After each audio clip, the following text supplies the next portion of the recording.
There was a time when goals felt like accidents, a ricochet in the box, a sudden volley, a defender slipping, a moment that couldn't be planned, only reacted to. You didn't design goals, you stumbled into them. And that unpredictability was the point. It made football feel alive, fragile, human. Then Cristiano Ronaldo arrived and did something subtle but irreversible. He didn't just score more than everyone else, he changed how goals were created. He turned finishing into a repeatable process, a set of movements, a pattern of runs, a body tuned for output. Goals stopped being moments and became products. Which raises a question football has never had to answer before. What happens when the most human act in football becomes industrial?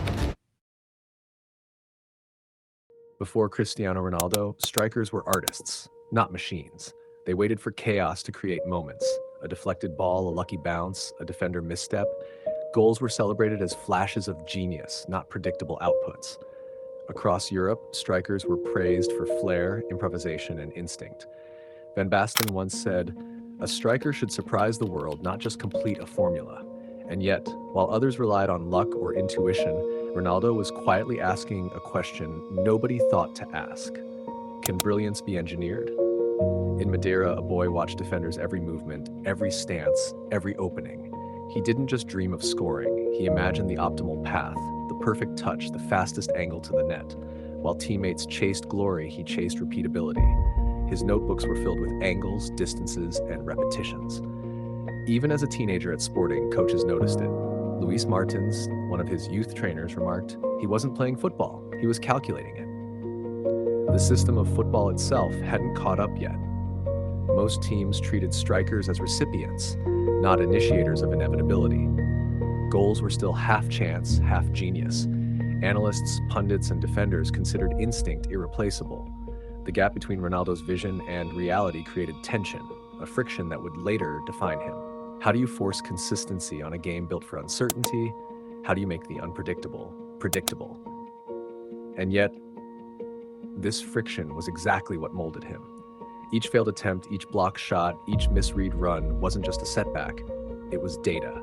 Every loss, every challenge, every disbelief from a coach or opponent became part of a machine he was quietly building. The question lingered over every training ground and youth match. Could a human engineer a goal every single time without losing the spark that makes football beautiful? Ronaldo's answer was about to rewrite what the world expected from a striker. When Ronaldo moved to Manchester United in 2003, the world saw a winger with dazzling dribbles and an eye for spectacular strikes. But beneath the flair, a method was forming. Sir Alex Ferguson noticed it immediately. He trains harder than anyone, but he doesn't just train his body, he trains his mind to be ready for the exact moment a goal can be scored. Each sprint, each touch, each angle was calculated, repeated, and refined.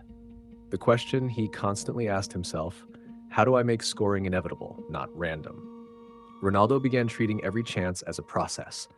Crossing from the wing, he observed defenders' preferred foot, balance, and positioning. Free kick, he studied wall jumps and goalkeeper tendencies. Inside the box, timing and body lean were rehearsed thousands of times in practice. Patrice Evra once commented, "You think you've marked him, but he already knows where you will move, and he's gone before you react." This wasn't intuition. This was engineering in real time. Even in matches where he struggled or missed, Ronaldo's learning never paused. Every deflection, every blocked shot, every counterattack he chased provided data for the next attempt. It was a system feeding on its own friction. The audience, the pundits, even teammates noticed the results before they understood the method. How could one player consistently exploit chaos while the rest of the league still reacted to it? Why did some goals feel inevitable, even when defenders seemed alert? And yet, the brilliance wasn't only physical. His mind was as precise as his body. Decision-making at speed became his secret weapon. He knew which defenders to force into errors, which spaces to occupy, and how to manipulate timing so that opportunities appeared exactly when he arrived. Ronaldo was no longer a player reacting to the game, he was a disturbance the system couldn't ignore. Every game became a controlled experiment, and every goal a testament. Scoring could be industrialized without losing artistry. By the time Ronaldo reached Real Madrid in 2009, the striker was no longer a winger with flair. He was a complete goal factory. Every movement had been refined into a repeatable output. Coaches, teammates, and opponents alike noticed the difference. Carlo Ancelotti said, "Cristiano has this ability to arrive in the exact right place at the exact right time. It isn't luck, it's preparation." But how does a player turn instinct into science? The answer lies in biomechanics, repetition, and spatial intelligence. Ronaldo optimized every component of scoring: sprinting mechanics for maximum efficiency, body lean for precision, jump timing for headers, and foot placement for lethal accuracy. Take his iconic 2012 bicycle kick against Juventus. The position of his supporting foot, the rotation of his hips, the timing of the leap, every detail was executed almost mechanically, yet visually breathtaking. Could a goal be both engineered and beautiful? Ronaldo proved it was possible. His goal scoring wasn't just about finishing, it was about reading the game before it unfolded. When a teammate launched a counterattack, Ronaldo had already predicted defender reactions, goalkeeper positioning, and passing lanes. His choices created pressure before he even touched the ball. How many players think 2 steps ahead in real time and execute with both feet under that intensity? Very few. And this is what made him more than prolific. He became inevitable. Even under scrutiny, fatigue, or injury, the system remained.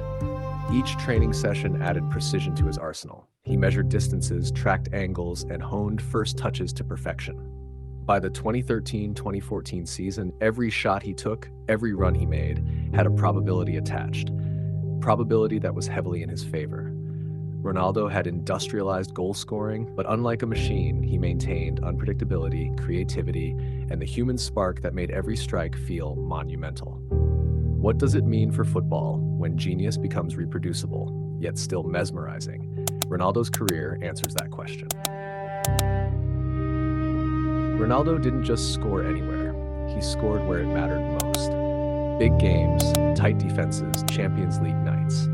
Carlo Ancelotti once remarked, "Some players rise to the occasion." Cristiano is already there. He built the occasion around himself.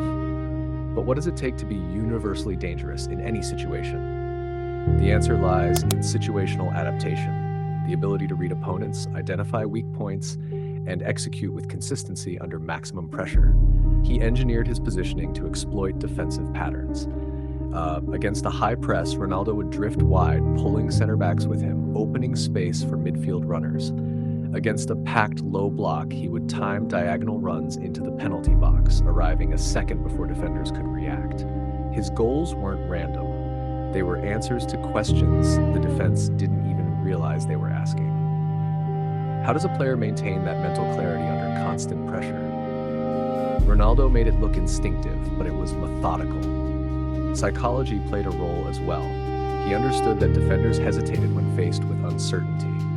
By slightly changing his run or feinting at the last moment, he forced mistakes, creating openings in seconds.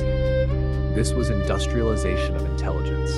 Every misstep of an opponent increased the probability of Ronaldo's success.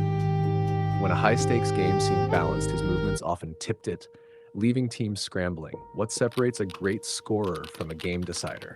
It's mastery of the moment. Finally, repetition turned brilliance into inevitability.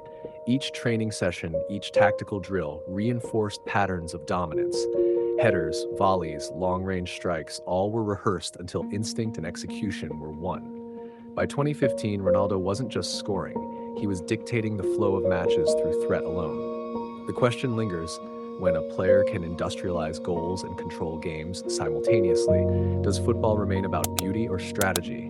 With Ronaldo, it became both, a perfect fusion of science and art.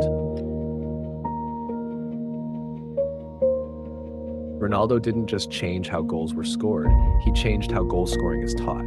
Youth academies now measure forwards by outputs, not flair. Coaches ask, can you produce in every scenario like Ronaldo? The question he leaves behind isn't just about numbers, it's about predictability. How do you create a system that can replicate excellence without losing identity?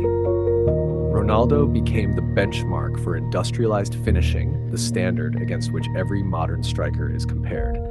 His influence extends beyond the pitch. Players across Europe and South America study his runs, his positioning, even his body mechanics. Analysts point out that every off-the-ball movement, every slight hesitation of a defender is a potential production line for goals. Ronaldo's legacy isn't nostalgia, it's a template. The efficiency he demanded reshaped expectations, training methods, and even scouting. When a teenager steps into a professional system today, they ask, am I creating moments or am I executing a system? But the industrialization comes with paradoxes. Ronaldo's brilliance is visible, quantifiable, and repeatable. Yet, in some ways, it distances him from the poetry of unpredictability. There's beauty in creativity, but his career forced football to reckon with science, with calculated dominance. Every overhead kick, every explosive run, every clinical finish was choreographed by instinct trained to perfection. Fans marvel, but the question remains, is football now about artistry or about execution? Finally, his influence is eternal because he proved repeatable excellence could become legacy. Strikers today are more athletes, more scientists, more systems players, but the emotional resonance remains. Watching Ronaldo score is still thrilling, even if the method is understood. He didn't just leave records, he left a blueprint for the future. And as the next generation studies his career, the final question lingers. When efficiency becomes the standard, how do we measure genius?